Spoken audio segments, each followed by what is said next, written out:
My husband left me on our anniversary. I spent weeks planning our perfect anniversary, but at 7 p.m., he didn't show up, and that's when I realized my life was about to change. I had always loved anniversaries. Not because of gifts or fancy dinners, but because they were a quiet reminder of promises, shared memories, and the life my husband and I had built together. This year was special. It was our 10 years of laughter, tears, and countless late-night conversations. I wanted everything to be perfect. Weeks before, I meticulously planned the evening.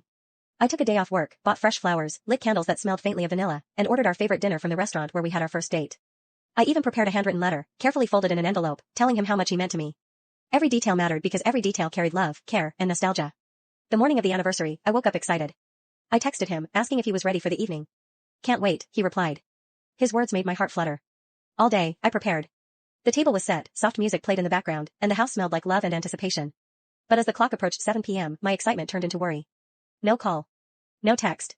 My stomach twisted into knots. I tried to convince myself that maybe he was stuck in traffic or a meeting ran late.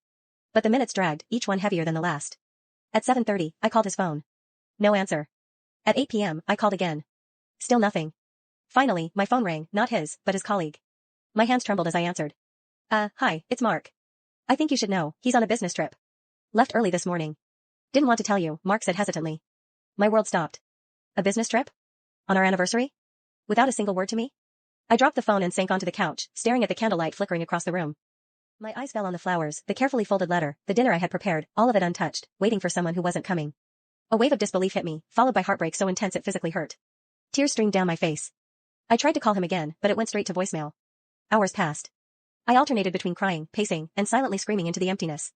That night, I ate nothing, just sat by the candlelight, staring at the shadows dancing on the walls, replaying every memory we shared, wondering how someone could dismiss 10 years so easily. Sleep came hours later, but it brought no comfort.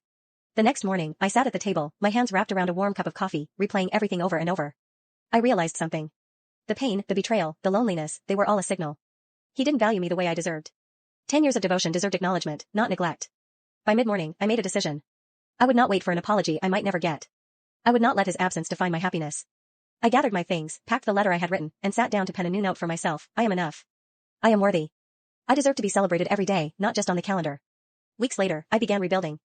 I focused on myself, my work, my passions, my friends. I traveled, laughed, and even learned to cook new recipes that didn't require anyone else's approval. Slowly, the heartbreak dulled, replaced by empowerment. Looking back, I realized that anniversaries aren't about the person you expect to show up.